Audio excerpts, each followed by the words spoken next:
You're tuned into On the Road with Studio A, powered by Aderant. It starts with the A.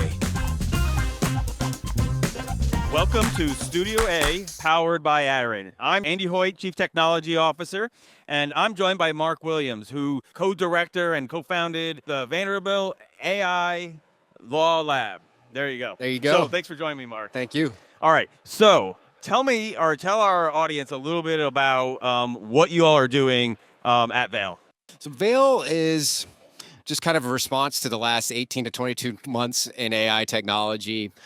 We have a kind of basic core curriculum component where we teach our students the basics of what AI is and isn't and how to use it responsibly, whether it's just a basic large language model like a GPT-4 or a more bespoke tool such as something like Aderant or a legal research product. But also, because we're academia, we have both kind of the obligation and the luxury to sort of have our true lab component, to have our students be able to be curious, to have a mindset of sort of innovation and thinking about how this technology might look going forward rather than just how it exists today. As I've said to you in previous conversations, when I teach our students, we talk a lot about half of what I'm going to teach you is subject matter wise in this class might be irrelevant in 2 years, 5 years, and 5 minutes, the way this technology is evolving. But what I can give you is a mindset for how to learning about this going forward. So we really have a student-focused kind of human-centered mindset in our curriculum. But the other thing that we do kind of have more of a truly experimental lab component where we work with students, with cross-functional teams, with data scientists, with machine learning experts to build tools. Some of them are legal specific, others are more academic in nature. And so, at the end of the day, we may have a tool that somebody can use, and that will be nice. But also, we tend to learn a lot about the process of how all this works when you do that by benchmarking what good performance is, anticipating the edge cases, and also, as we talk a lot about with our students and talk a lot about in the industry as a whole, what is the actual human performance of this that we're measuring against? Because people often talk about AI being like, well, it only got this percentage of right. Well, compared to what? What's the human level standard? Yeah, compared to what? Could be it was 60%. But hey, it used to be 50%, so it's actually doing well. Yeah, that's really good. And so tell me a little bit about some of those tools and just to give everybody an idea of just some of that innovation that you all are doing. Yeah. So one of the ones we're doing right now is sort of an end-of-life planning, wills, trusts, and estates. Basically a bot at this point, but it has edge case testing on it. So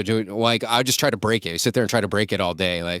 I'll just say, tell me how to put together an LLC. Well, you're not supposed to do that because your system prompt tells you you only know how to do wills and trusts and estates. You're not supposed to be answering contract questions and doing things like that. So what's striking to me about that, whether the specific tool or not, is how easy and lower the barriers to entry is for somebody like me who does not have a computer science background. To do things like that. If you'd have told me a year ago that I'd be working with a team of data scientists and students who, like myself, who have some tech knowledge but not, we don't have a programming background, that we would be able to put our hands on a model and fine tune it for our specific purposes, and that would have been wild. And that's just in 12 months. And so a lot of my message to our students we work with and the things we work on is, again, just thinking about if we can do this now, what is this going to look like? Yeah, what is the art of the possible in the future? Exactly. And I think that's actually one of the biggest things that I see. And what I'm always asking, my engineers and our teams as we're building a thing or wherever we're leveraging the technology to build something or building, a solution for our clients is, imagine the art of the possible. Think about all of what would be the perfect world for you when you're leveraging this technology, and think about it. And when you think about it if you know where you want to go, you have a direction to get there versus, hey, not thinking about the true, all the different things. So I love that about what you all are doing. Right. It's just this idea of, again, just always bringing AI to the table right now. Even if a lot of times it might not work. we're all kind of in this research and development phase. Now, in academia, we have the luxury of we can fail and not have it cost us that much, whereas the stakes are a little bit higher for everyone here that works, on the business side of things where time is money. But it is. I consider it, we're all in a research and development phase right now with this, much more than today's products we have right now. Like, a lot of them may stay with us, but I think we'll also laugh about some of them too. I like to say we're kind of in our kind of AOL.com, you've got mail era. There you go. Some of it will work, but like our conceptions of how exactly it will work may not be exactly what we're thinking about right now. Or some of the use cases that we have right now might fail, and then in 5 years from now, be the ones that are the best because the technology is now ready for it. I mean, you see about that with like late 90s, early 2000s.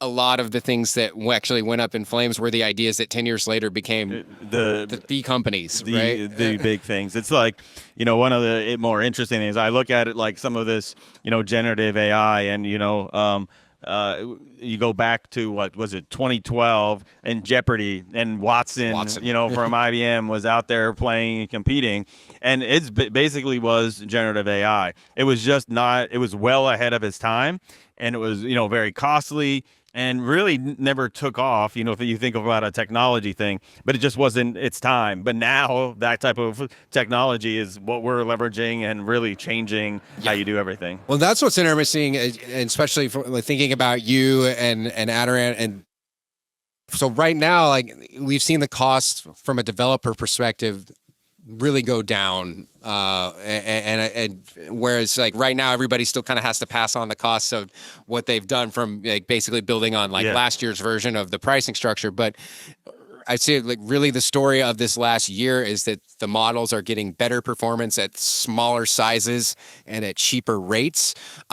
What about that could you do if your access to your kind of raw materials are maybe better than they were before that maybe you can't do now? Like, what are you thinking about?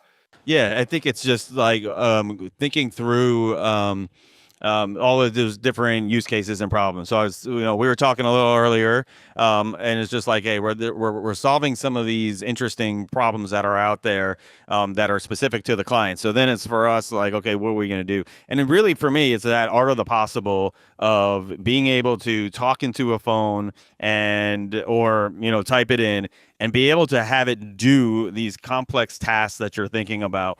And quite frankly, I don't know if it's fully ready to do all of that yet, but I think we know it's coming. And so being able to build towards that vision is really the biggest thing for me of what we're thinking about. So we're almost out of time here, but so let me ask you one last question. So what do you see the future for you with that VAILL and what you're doing with your students? Yeah, well, we've kind of talked about this a little bit earlier too, and you're kind of alluding it to in the way you were describing the future for yourself is, for me, all roads lead to agents. Agentic AI agents and more autonomously deployed AI technology. So whether it's in our more lab setting, the kind of tools we might use, preparing our students, not just for using and conceiving of ways to use tools like that, but also from a law and policy side of what it means to live in a world where our autonomous AI agents are all interacting with each other. And as I had mentioned also in a previous conversation, the governance piece of this becomes super important because the law is not ready for autonomous AI agents, and it will move faster than legislators can keep up with. So developing a mindset of responsible risk management and governance that's adaptable, that inspires innovation, but also doesn't let it go off the rails, is just as important as the technical piece of it, because we're all headed to it. All roads lead to agents. It sounds like what you're describing would be that. And the technology is about to head there.